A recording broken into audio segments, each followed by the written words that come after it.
Sexo e Destino, primeira parte, capítulo 12. Neves e eu permutávamos conjeturas quando alguém nos abraçou de afetuosa maneira. Era o irmão Félix a despedir-se. Espírito admirável pela abnegação e pela ciência, reverenciado por todos os ceareiros do bem, onde passasse, em se referindo aos protagonistas do drama familiar que se nos oferecia a atenção, apresentava os olhos marejados de pranto. Via-se-lhe não somente a piedade fraterna, mas também o imenso amor àquelas 4 almas reunidas ali naquele aprazível recanto do rio. Parados agora, respirando as aragens que encrespavam docemente as águas da Guanabara, enquanto o céu da madrugada imprimia mais amplo realce às estrelas, enternecia-nos reconhecer-lhe o paternal carinho, qual se fora um homem comum descansando conosco à frente do mar. Tão grande e tão puro o devotamento de que dava mostras ao descerrar-nos os tesouros do coração através das palavras, que o próprio Neves, irrequieto às vezes ao escutar-lhe as apreciações, cumpria espontaneamente o que prometera. Nenhuma observação impulsiva, nenhuma interjeição impensada. A atitude do instrutor, ao deter-se nas lutas escabrosas do plano físico, educava, cativando. Elevação em cada frase, luz do sentimento em cada ideia. Conquistava, sem pedir, o nosso interesse na prestação de assistência voluntária ao lar de Cláudio, cuja estabilidade periclitava na conceituação dele mesmo. Compadecia-se, elucidava prestimoso, daquelas 4 criaturas atiradas ao oceano da experiência terrestre sem a bússola da fé. A princípio, esforçara-se por abrir-lhes um caminho espiritual, mas, debalde, afundavam-se em profunda névoa de ilusão, hipnotizados pelas gratificações transitórias dos sentidos carnais, ao jeito de passarinhos agarrados à casca apodrecida de um fruto, sem a mínima disposição de consultar a saborosa riqueza da polpa. Descobrindo algo mais à própria intimidade, relatou-nos que vira Cláudio renascer, que acompanhara Dona Márcia no berço, que seguira de perto a reencarnação de Marina e Marita, deixando ver nas reticências as lágrimas que semelhantes realizações lhe haviam custado, sem alardear virtude ou superioridade em torno dos empeços vencidos. Hipotecara dedicação, amizade, confiança e tempo, a fim de entrosá-los em alguma obra de benemerência, de maneira a cultivar-lhes a espiritualidade latente. No entanto, Cláudio e Márcia, de novo no estágio físico, sob o esquecimento inevitável e providencial do pretérito, haviam recapitulado certas experiências infelizes. No mundo espiritual, antes de recomeçarem o trabalho terrestre, analisando as necessidades e os remorsos que lhes atenazavam as consciências, haviam prometido empregar o prêmio da internação no veículo carnal, edificando a sublimação íntima e corrigindo excessos de outras épocas através do suor no serviço ao próximo. Contudo, imperfeitamente chegados à juventude das forças corpóreas, tinham abraçado paixões que lhes frustravam todas as possibilidades de libertação próxima. Ele, Félix e outros companheiros empenhavam-se em auxiliá-los, mas infrutíferamente. Os 4 resistiam a toda espécie de sugestão reparadora, repeliam de pronto qualquer projeto construtivo. Nobres amigos de outras eras, aplicados a estender-lhes apoios preciosos, acabaram desiludidos, largando-os ao próprio arbítrio. Cláudio e Márcia, principalmente, ao elegerem o dinheiro e o sexo desgovernados por chaves dos próprios dias, nada mais estavam conseguindo que desajustar os fundamentos da tranquilidade doméstica. Em razão disso, Marina e Marita não obtinham alicerces para a felicidade real. Jovens ainda, complicavam-se as 2 em perigos e tentações de que muito dificilmente se desvencilhariam sem dolorosas marcas na alma. Tamanha se evidenciara a rebeldia de Cláudio, que, naquela hora significativa e ameaçadora da existência, não contava, além da providência divina, senão com raros amigos. Ainda assim, esses amigos, acrescentava Modesto, certamente ponderando quanto às dificuldades dele mesmo, não se viam com direito a solicitar socorros especiais e, absorvidos por responsabilidades numerosas, achavam-se na contingência de apenas dispensar-lhe auxílios esporádicos incertos. Compreendemos onde o benfeitor categorizado e humilde se propunha chegar e adiantamo-nos, prometendo nossa adesão decidida ao programa assistencial que ele delineasse. Dispunhamo-nos de oportunidade, não nos seria difícil. Além do tempo que me era lícito despender, atento à concessão dos meus superiores para colaborar em apoio de Neves, possuía um requerimento em trânsito junto das autoridades competentes para que me fosse concedido um estágio de 2 anos em alguma das organizações destinadas em nosso lar aos serviços de psicologia sexual com finalidades reeducativas, e ciente de que ele, irmão Félix, responsabilizava-se pela direção de um dos melhores institutos desse gênero, pedia-lhe, por minha vez, me endossasse a petição. Sentir-me-ia feliz com o ensejo de estudar e trabalhar, assimilando-lhe a experiência e recebendo-lhe o patrocínio. O instrutor reafirmou a sua simplicidade, declarando que a obra pela qual respondia talvez não pudesse satisfazer-nos a expectativa, e acentuava Félix. Obrigava-se a favorecer-nos os estudos que intentaríamos. Notando-me o entusiasmo, Neves não vacilou compartilhar-me os propósitos. Faria requisição idêntica. Nosso interlocutor, comovido, esclareceu que isso vinha reconfortá-lo sobremaneira, porque, atendendo a ditames de afetividade e reconhecimento, alcançara permissão para recolher Beatriz em sua própria residência, tão logo a esposa de Nemésio pudesse retirar-se da esfera física depois da desencarnação. Hospedá-la junto de Neves, o genitor que a filha jamais apartara da lembrança, ser-lhe-ia contentamento enorme. Ambos desfrutariam abençoada convivência, regozijar-se-iam unidos, recordando o passado e articulando novos planos de trabalho e alegria. Enquanto o devotado coração paterno se desmanchava em agradecimentos, Félix se despediu afetuoso. Demandando algum refazimento, esboçávamos projetos, ideando medidas de ação. Manifestava-se Neves, tocado de energias e esperanças novas. Aguardaria a filha, sim, confiante no futuro. Almejava o reequilíbrio total, ansiava reeducar-se a fim de lhe ser mais útil. Empregaria todos os recursos de modo a ampará-la e fortalecê-la. Eufóricos, deliberamos concentrar, a partir do dia que se anunciava, todas as nossas atividades de vigilância ao lado de Dona Beatriz, prestes a se desobrigar das células doentes e, certificando-nos de que a moradia dos Nogueiras reclamava plantão, urgia revezar-nos em serviço. O amigo, contudo, ponderou com razão que a filha se abeirava do transe final, que receava não dispor da serenidade precisa, caso fosse defrontado sozinho por obstáculos constrangedores. Era humano, adorava aquela filha padecente. Queria afagá-la, alentá-la, conquanto não se presumisse com merecimento bastante para estender-lhe apoio e consolação. Não seria recomendável se mantivesse em caráter permanente no lar dos Torres, ao passo que me reservaria o compromisso de cooperar na pacificação dos Nogueiras. Isso apenas por alguns dias, enquanto a liberação de Beatriz estivesse pendente. Tanto quanto possível, por outro lado, poderia, de minha parte, tornar para junto dele, partilhando-lhe o clima da filhinha agonizante, onde nos acomodaríamos aos imperativos de nossa edificação moral, estudando e servindo para mais amplo rendimento das horas. Aqui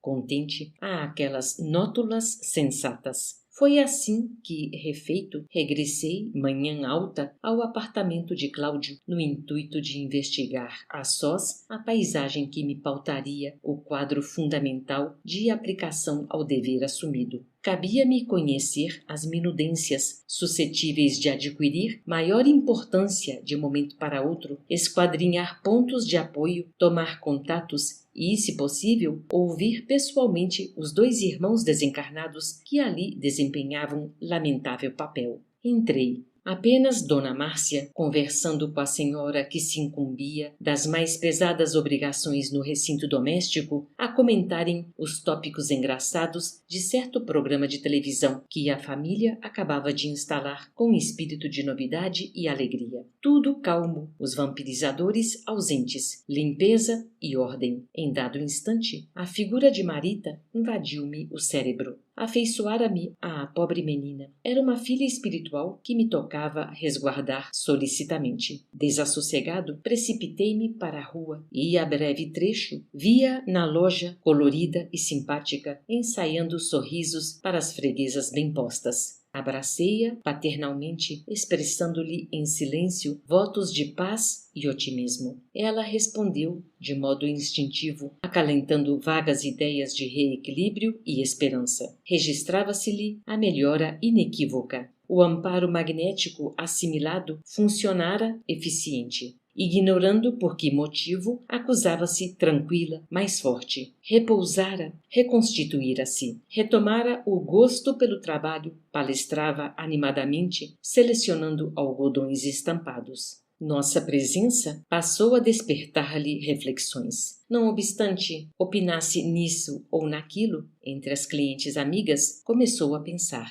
Depois de alguns minutos, pressionada pelas lembranças, caminhou para o telefone e chamou Dona Márcia, perguntando se ela viria na parte da tarde a Copacabana e, informada afirmativamente, rogou a mãezinha adotiva a procurar-se, se possível, às 4. Lanchariam juntas, tinha algo a dizer. Concluí que significaria abuso incomodá-la no trabalho, em que se obrigava a retalhar atenções através dos pensamentos descontínuos, e aguardamos a ocasião adequada a fim de inteirar-nos acerca de atividades ou problemas em que nos fosse possível desenvolver algum préstimo. No horário previsto, acompanhamos mãe e filha até pequenino recanto de hospitaleira sorveteria, considerando a gravidade da tarefa de que fôramos investidos. Postadas ambas em clima de segredo, Marita desafogou-se com dificuldade, começando a falar, discreta e humilde. Que Dona Márcia lhe perdoasse os aborrecimentos daquela hora. Entretanto, não tinha culpa. Não desconhecia a extensão da mágoa que lhe cortaria a alma, daria tudo para não feri-la, mas sentiria remorsos se não lhe contasse o sucedido. Hesitara muito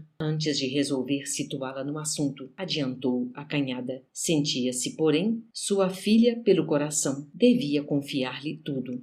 E, na ingenuidade de moça inexperiente, relatou a confissão que Cláudio lhe fizera, a descrever-lhe os modos, lance por lance. Espantara-se, sofrera muito. Jamais esperava por semelhante ocorrência. Tivesse parentes e não vacilaria mudar-se para evitar escândalos. Era, contudo, dependente, sozinha. A única família que possuía eram eles mesmos, os Nogueiras, cujo nome usava, orgulhosa, desde a infância. Andava desorientada, receosa, pedia conselhos. A interlocutora, todavia, escutara sorrindo, nem mesmo interrompendo de leve a deglutição da taça de creme que saboreava com requintes de paladar. Tamanha impassibilidade esfriou a disposição da jovem, que passou a resumir, quanto pôde, as confidências e alegações que se inclinava a expender, e, com indizível surpresa, não somente para Marita, que lhe aguardava ansiosa a palavra, mas igualmente para nós, que não contávamos com o ardiloso expediente de Cláudio, defendendo-se previamente, Dona Márcia patenteou, no semblante sereno, a absoluta incredulidade e participou que o marido, na véspera, a convidara para a conversação à parte, comunicando-lhe certas apreensões. Dissera-lhe que, à noite, no entendimento mantido, não tivera coragem de mencionar o assombro que o perseguia, porquanto julgara prudente refletir sobre o acontecimento que tanto o penalizava antes de avançar em qualquer conclusão. Entretanto, após meditar aturadamente, deduzira que ela, Marita, necessitava da proteção de um psiquiatra. Dona Márcia perfilhou um tom de voz em que se conjugavam inquietação e advertência e continuou informando. Dissera-lhe Cláudio haver experimentado imenso alívio ao vê-la penetrando no quarto na noite da antevéspera, porquanto, momentos antes, ao despertar a filha adotiva sonambulizada, fora assaltado por ela com muitos beijos, que lhe ouvira frases inconvenientes que se forçara à reação, pelo que a esposa percebera as vozes com as quais tanto se assustara. Anunciara-lhe ter refletido suficientemente e acabar aceitando a hipótese de um desequilíbrio. Rogara-lhe concurso para que um psiquiatra interferisse no problema. Assumiria ele a responsabilidade das despesas e, preocupado qual se achava, faria mais ainda. Envidaria esforços para que uma excursão à Argentina lhe restaurasse as energias, evidentemente alteradas. Diante da estupefação que nos dominava, a senhora Nogueira tomou posição conselheirial. Recomendou à menina procurar se esquecer e distrair-se. Explicou que não viera ao encontro no intuito de abordar o caso. Ante as alegações da filha, entretanto, não encontrava outra saída, além daquela em que lhe abria o coração. Esposa e mãe, defenderia a paz de todos. Não concordava em que se tomasse partido. Cláudio, efetivamente, contraíra contas com ela, Dona Márcia, nas ingratidões de marido. Isso sim, mas, no tocante às filhas, sempre tivera a conduta de pai exemplar. Nada justo incriminá-lo. Tudo não passava de imaginação enfermiça dela própria, Marita, fase de moça namoradeira. E o martelo verbal tornou aos estribilhos do passado. As festas de Aracélia, as companhias de Aracélia, as desilusões de Aracélia. Verificando no olhar da jovem a penosa impressão com que era obrigada a recolher tais lembranças, a interlocutora, sem mais fundo lastro de amor para comovê-la, modificou a tática afetiva e alinhou histórias de seu conhecimento em que sonâmbulos realizavam proezas diversas. Argumentou que ela e Cláudio, perante a ocorrência, que analisavam com o carinho de pais verdadeiros e não com qualquer espírito de censura, haviam recordado que ela, em criança, muitas vezes acordava aos gritos pela madrugada, fazendo birra e queixando-se de inexplicáveis terrores. Levada ao médico, o facultativo receitara calmantes. Rememorou, bem-humorada, a opinião de velho amigo da família, que dissera a ela e a Cláudio andar a menina atacada de nictofobia, e que somente depois ambos recorreram ao dicionário a fim de aprenderem que a palavra significava medo da noite. Dona Márcia riu-se àquelas chistosas evocações, completamente alheia à importância do assunto. Afagou os ombros de Marita e aconselhou-lhe juízo. A jovem, perplexa, tanto quanto nós mesmos, não teve ânimo para desmentir. Ignorava como deslindar a meada que o sedutor entretecera. Preferiu acriançar-se, aparentando aprovação com o silêncio. No íntimo, contudo, revoltava-se. Cláudio trapaceara e a mãe adotiva caíra no logro. Não possuía recursos para demonstrar a verdade. Tocava-lhe tão somente suportar e esperar. Dona Márcia, no claro propósito de evitar o problema e, aliás, denotando naquela hora elogiável sinceridade na compaixão pela moça que supunha doente, convidou-a a examinarem juntas o primoroso estoque de boutique vizinha. Marita aqueceu, conformada, e o entendimento malogrado passou, superficialmente, valendo para nós por aviso grave, a fim de que reforçássemos todo o sistema de vigilância no compromisso assistencial. Transcorreram 5 dias sem que aparecessem acontecimentos dignos de menção. Contava justamente 1 semana de contato com os novos amigos, quando, ao partilhar as inquietações de Neves, fui procurado por atencioso companheiro a quem solicitara cooperação. Avisava-me de que certa senhora demandara o banco, procurando Cláudio no assunto que nos tomava a atenção. Ao sol da manhã, em giro alto, dirigi-me para o local, encontrando-a em pequena sala de espera contígua a extenso escritório, no qual operosa equipe de funcionários desdobrava operações de contabilidade interna. A dama aguardava Nogueira, ausente em serviço. A recém-chegada trajava-se com primor, exibindo, porém, o ar das mulheres que, depois de perderem as ilusões, acabam fazendo negócio dos prazeres que já não são mais capazes de usufruir. Detínhamo-nos no exame despretensioso da personagem que tangenciava com a nossa história quando Cláudio se apresentou, lépido e bem posto. Junto dele, o acompanhante desencarnado, qual se lhe fora a sombra, não mais me admirando vê-los visceralmente associados, pensando e falando em absoluta simbiose. Conheciam-se os dois, porquanto ele a nomeou para logo de Madame Cressina, inclinando-se familiar para a conversação cochichada, demonstrando-se ambos naturalmente acostumados aos segredos que se transmitem da boca ao ouvido. Alguma novidade? Indagou ele, esfregando as mãos uma na outra com o sorriso brejeiro de quem prelibava festas. A visitante, contudo, falou encabulada dos motivos que a traziam. Recebera-lhe Marita, a filha adotiva, horas antes e, sinceramente, informava, não conseguira subtrair-se ao obséquio que lhe suplicara com lágrimas. Diante do interlocutor, atento, prosseguiu comunicando que a moça desejava encontrar-se, na noite próxima, com Gilberto, um rapaz que, vez por outra, lhe frequentava o casarão. Escolhera para isso o compartimento separado nos fundos, o número 4, por mais reservado e acolhedor. A pobre criança, acentuava compadecida, formulara-lhe o apelo em caráter confidencial. Propusera-lhe a concessão, muito abatida, nervosa. Não pudera aliar-se ao pedido. Também tinha 2 filhas no mundo, também era mulher.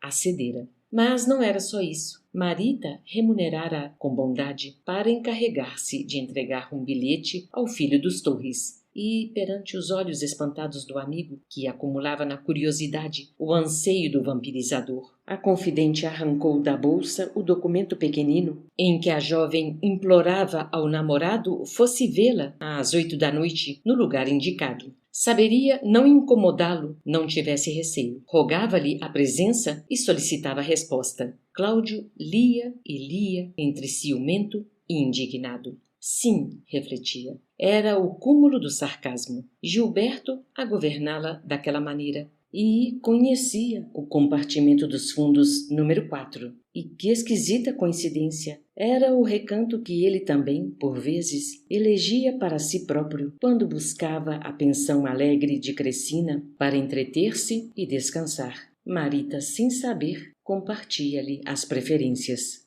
O despeito comprimia-lhe o coração, enquanto o outro se demorava a enlaçá-lo, estampando no rosto larga expressão de astúcia. A empreiteira de regalias noturnas cortou a pausa longa, repetindo que não lhe era lícito esquivar-se. Entretanto, acrescentou Ladina que ele, Cláudio, era cliente de sua casa e, por isso, colocava-o ao corrente dos fatos, não só por dever de lealdade aos fregueses, como também para evitar aborrecimentos suscetíveis de atrair os olhos da polícia, que nunca interferira nas acomodações e negócios que lhe diziam respeito. Para isso, inteirava-o de tudo e pedia conselhos. Nogueira reprimiu a cólera e vimo-lo interessado em concentrar-se mentalmente, esquadrinhando a cabeça à acata de ideias. Ignorando, embora que se acostumara a absorver-se nas sugestões de uma inteligência estranha à dele, buscava-lhe, sequioso, os estímulos, supondo naturalmente que batia às portas da imaginação para desencravar os pensamentos. Obsessor e obsidiado passaram a trocar impressões de cérebro a cérebro. Alguns momentos de ajuste silencioso e mecânico que um observador terrestre interpretaria como sendo vertiginosa fabulação, e os dois entraram em acordo implícito. Alcançamos semelhante conclusão pela rama ao vê-los repentinamente asserenados, já que não me sentia capaz de verificar-lhes planos e intentos, forçado que me reconhecia a dividir atenções entre eles e a recém-vinda, cujos informes e apontamentos não me cabia perder.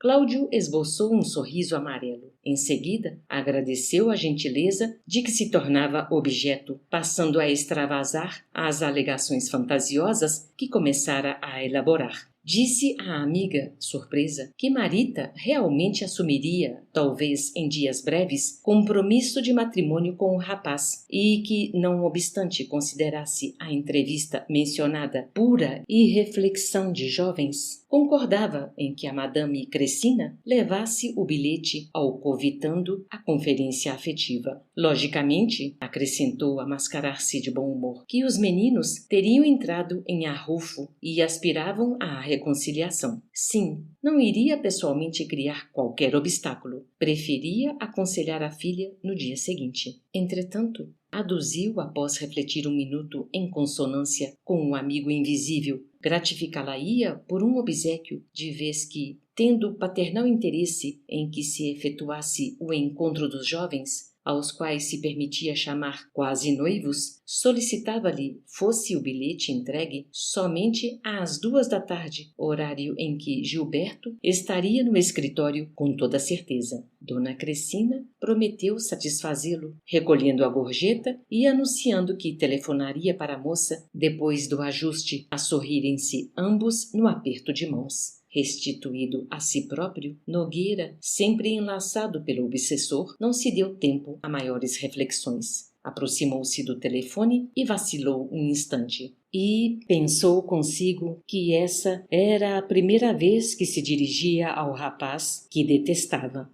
A hesitação, porém, não passou de segundos. Discou resoluto para Gilberto. Atendido prontamente, formulou a consulta, untando a voz de cortesia. Se possível, desejava vê-lo e ouvi-lo, solicitar-lhe um favor com vantagens mútuas, mas rogava-lhe a gentileza da discrição, entendimento pessoal para aquele instante. O rapaz gaguejou do outro lado, denotando viva emoção, e aqueceu sem muitas palavras. Ambos consultaram o relógio. 11 em ponto. Ele, Cláudio, seguiria de táxi para o almoço em casa no Flamengo e esperá-lo-ia no Lido. Não se preocupasse o interlocutor. Conheciam-se bastante, embora sem contactos pessoais. Além disso, abordá-lo seria fácil para ele. Conhecia-lhe o carro. Efetivamente, escoados que foram alguns minutos, achávamo-nos os quatro, Cláudio, Gilberto, o assessor espiritual de Nogueira e eu, no lugar indicado. O jovem, muito pálido, assemelhava-se ao aluno culpado que comparece diante do professor, mas o sorriso largo e calculado com que era recebido colocou-o à vontade mais apressadamente que supunha. Caminharam lado a lado, permutando banalidades sobre o tempo, até que se instalaram num recanto de bar, à frente de um guaraná que tocaram de leve. Cláudio, amparando as cinzas do cigarro de momento a momento, esforçava-se, quanto possível, por parecer natural. Invariavelmente ligado ao vampirizador que não o perdia, começou dizendo ao filho de Nemésio que lhe entendia a situação com clareza, que o sabia, de certo modo, inclinado para Marina, a filha legítima, e que na condição de genitor, conquanto se visse na obrigação de preservar-lhe a felicidade, não devia bisbilhotar à margem de assuntos privativos deles dois. Entretanto, acentuava dramático, criara Marita igualmente por filha, amava-a enternecidamente e anelava para ela o bem-estar que sonhava para outra. Gilberto, inexperiente, escutava embasbacado, comovido. O antigo bancário, aparentando elevada condescendência, asseverou que, em verdade, somente atribuiria ao destino a coincidência que vinha de observar, porquanto se achava convencido de que ambas as meninas queriam o moço, talvez com análogo afeto. Verificava, assombrado, a máscara de paternal ternura com que Nogueira recobrira o semblante. No íntimo, acalentava a repulsão dura, violenta. Dissimulava habilmente os ímpetos de amarrotar o filho de Beatriz, que, satisfeito e acalmado, lhe agasalhava as afirmações. Reprimindo-se, prosseguiu astucioso. Salientou que, de certo, a menina bisonha, ao albergar-lhe os testemunhos de apreço, escorregara na paixão que lhe devastava agora a juventude em psicose e doença. Preocupava-se e afligia-se. Encontraria recursos para sanar as dificuldades, mas para isso constrangia-se a solicitar-lhe concurso a fim de que Marita sofresse menos. contaria com ele e, ao registrar-lhe as primeiras palavras de assentimento, baixou o tom de voz, anunciando-lhe em caráter confidencial que a filha adotiva lhe escrevera um recado. Sabia disso. Compondo o quadro estudado de interesse paternal, indagou se ele havia recebido. Ante a resposta negativa, explicou que a moça lhe endereçara um papelucho no qual lhe rogava um encontro para a noite. Sem que lhe suspeitasse do zelo, conseguira ler o petitório, tanto assim que poderia repeti-lo, e recitou de cor o pequeno texto, sílaba a sílaba, dando a impressão de proceder assim para exteriorizar com mais segurança o próprio enternecimento. Depois de caracterizar o papel, rogava ao rapaz 2 favores: responder afirmativamente por escrito que estaria no local indicado atendendo ao horário certo e abster-se de comparecer no momento preciso. Fantasiou que a menina andava desorientada, enferma, temia um choque, não dispunha de outro remédio senão pedir-lhe aquele tipo de cooperação. Isso porque, naquele mesmo dia, estava providenciando a aquisição dos documentos necessários para que ela fosse à Argentina em companhia de Márcia, numa viagem de refazimento e recreio. Não seria prudente estragar-lhe o ânimo naquela hora com uma negação formal. Naturalmente que o interlocutor era dono de si. Agisse como melhor lhe parecesse. Ele, porém, nos sentimentos de pai que o moviam, receava consequências. Nada custaria satisfazer-se àquela particularidade que considerava providencial. Se Gilberto aprovasse a ideia, ele próprio, Cláudio, se incumbiria de buscá-la no endereço marcado, não só com a notícia positiva da viagem no bolso, de modo a proporcionar-lhe renovadora alegria, ao mesmo tempo que poderia apresentar a ela as desculpas dele quanto à ausência. Compreensível que, com a autoridade afetuosa de pai amigo, se responsabilizasse pelas escusas do moço, de vez que usaria o tato imprescindível. E, por fim, consultava-o como justificá-lo no instante oportuno. Se devia alegar a razão da ausência como sendo negócios, serviços, empeços domésticos ou inesperado afastamento do Rio.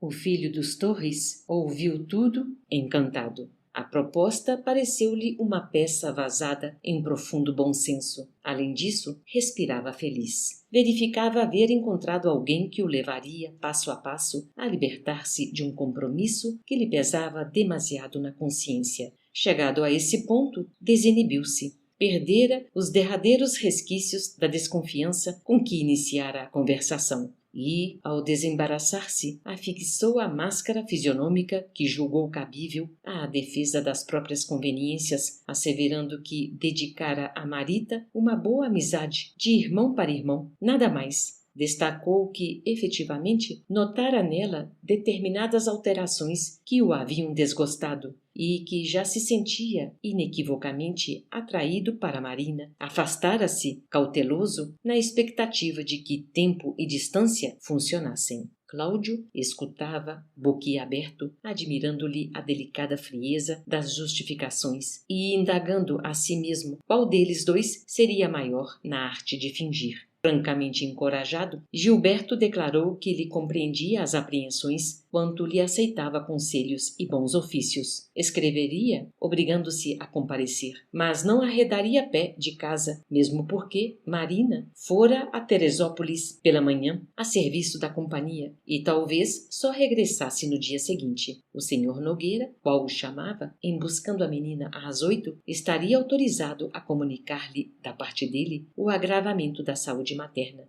Não seria falso, ajuntou, porquanto a genitora extinguia-se lentamente. Cláudio, obtendo o que desejava, refletia no rosto a satisfação que, somada ao voluptuoso prazer do obsessor que o assessorava, parecia interesse afetivo, devotamento. Finalizando, asseverou-se notificado quanto à viagem da filha e reportou-se, em termos carinhosos, à situação de Dona Beatriz, que ele e Márcia visitariam. Destacou as acerbidades dos impedimentos em família durante as moléstias longas, apelou para o otimismo necessário e, ateu confesso, chegou até mesmo a exalçar a confiança que se deve ter em Deus no decorrer de tais circunstâncias. montada a obrigação que os jungia, separaram-se com abraço efusivo, enquanto, de nossa parte, rumamos do Lido para o Flamengo, penosamente intrigados, conjeturando sobre o que estaria por suceder.